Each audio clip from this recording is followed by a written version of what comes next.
If you'd like to support this channel, drink tea, follow my link, and join me over at pathofcha.com. Hi, I'm Sifu Kuttel, and in this video we are going to be going over a training method that requires no partner. That's right, we're going to push a wall.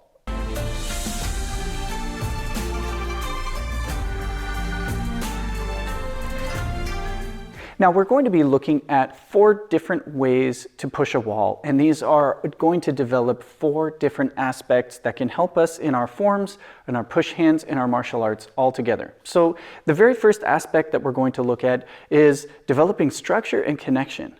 The second aspect will be making instant structure and connection. The third aspect will be developing depth in our push or our attack. And then the last one will be maintaining structure and connection with a push. For our first exercise, all you're going to do is stand with a bow stance towards the wall, place your hands on the wall, but don't worry about pushing physically super hard. All you need to do is make contact, keep your elbows down, and then from here have a little bit of pressure. From this, we're trying to develop connection and stability in our stance. So first, pay attention to your feet. Make sure the knees are not inward, they're pressing outward, there's outward expanding energy. Your heel is pushing down into the ground.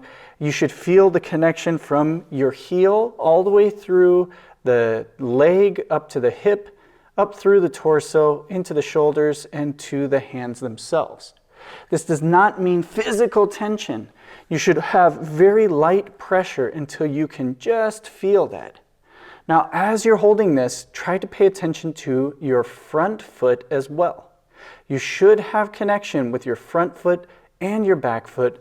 Both hands and your entire body should have a connection here.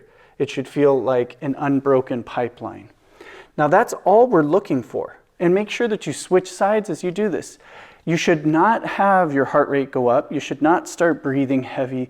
You should only be focusing on the feeling. We're doing all of the important foundation work before we get into applying a little more physical power. Our second exercise is going to be very similar to the first. We are going to start with our hands on the wall. We're going to focus on maintaining that connection. So you may want to even just start with that to feel that connection to the stance, to the back heel, to the front foot. And all we're going to do from here is just a small push, a lengthening of the arms. Now it's not about trying to straighten the arms out all the way and push yourself away from the wall. Rather, we're just trying to push so that we connect all the way down into our back foot, into our stance. So it's a short pressure that we're trying to just develop the self and make sure that we have good stability, good stance, and good connection. Notice it's very instant, one and done, one and done. It's not trying to sustain the push. You just want to make sure that you can feel that instant connection. Our third exercise requires a piece of equipment. Now, I'm going to use a regular striking pad, but you can use anything that is similar to this. Now, for your first time, you can use something that's really soft, like a pillow or a soft cushion. But as you become more comfortable with this, I do suggest using something that has more resistance, that is more firm, but can still be collapsed. So it's still somewhat soft. Okay, now, instead of using both arms, I'm going to use one arm at a time. And this is to make sure that I don't overload the body. I don't want to put too much stress on my back.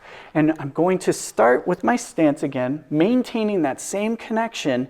Think of pushing from the heel, and then I'm going to push into the pad, into the training aid. And simply push, rest, return. Push, rest, return. Push, rest, return. While we're holding that, you want to sustain that push. You want to think of that connection to the entire body. Feel how the body moves. Don't worry about how much you can collapse this or compress this. And then return, relax to a neutral position. You should be able to identify when the body is relaxed and when the body is engaged. Same thing, you want to make sure you do this with both hands. Now I do suggest doing it with the same stance. So In the first couple of times, you'll have that same foot forward, and then after that, you can switch your feet, and then you can work so that this is now from my back hand, and this is now with my front hand. So having that work together is really important. I would only do about 5 per side, especially because we will be doing it with one foot forward and then with the other foot forward and using both hands. So you get about 10 reps total on this.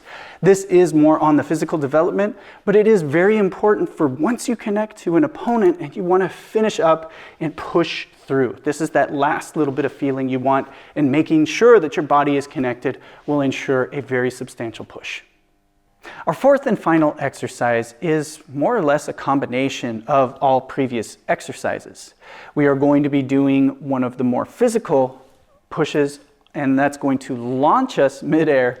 However, once we're midair, this is where the real training happens, and this is the same emphasis that we've been focusing on throughout all previous exercises, and that's maintaining good structure of the entire body from the stance to the upper body and connection. Okay, so this is what you want to try to do once you're midair and you have nothing to hold you in place. You don't have the floor to rely on. You have to maintain good foot position, make sure that the gua and the hips are open, make sure you have that pung energy. Okay, so a lot that you have to do. And then when you land as well, maintain that structure even with that extra momentum. Okay, so it's quite simple. Again, we'll start up towards the wall. However, this time, don't start at full extension. Move in a little bit. You're going to need some room to do a good physical push.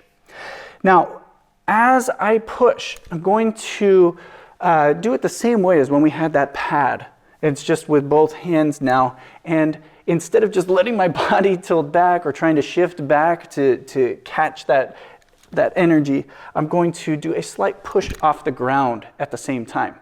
Now, you shouldn't be bending the knees to load up to really jump. It's not about how far back you can go. It's not about how high you jump.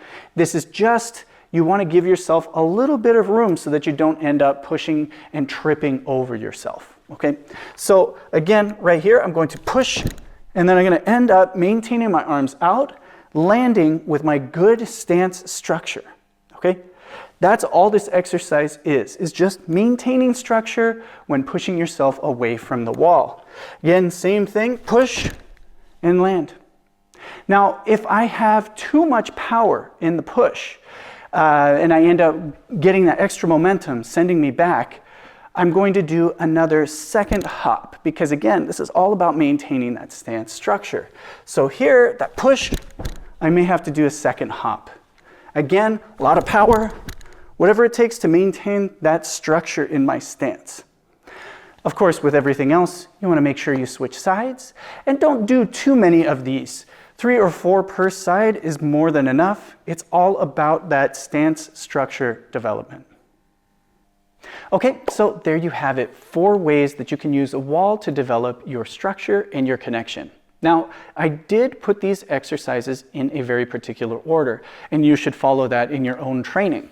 Each session, if you feel comfortable with one exercise, move on to the next. But don't try to do all of them in the same session. They each have very important aspects that need to be trained and developed. So I would suggest doing one exercise and just adding it to your regular training routine, but doing that for 1 week at a time. So for the first week, all you're doing, every session that you're going to do Tai Chi, you start off with just maintaining that structure and holding that position and checking and feeling the body. Doing that 5 times on your right side, 5 times on your left side, and then go back into your regular Tai Chi practice. Then the following week, you can add the next one with that instantaneous push. But of course, after doing your first exercise. And then the week after that, you can do the first, second, and third exercise. And then the week after that, you can do all 4 exercises. And if you do that, that's a great way to develop, like I said, your structure and your connection. And then you can start experimenting with different stance positions, with different hand positions. High, low, turned, palm in, palm out. You have a lot of variables that you can add to this to make it quite a solid part of your training. Hope you enjoyed this video. I'll see you in the next.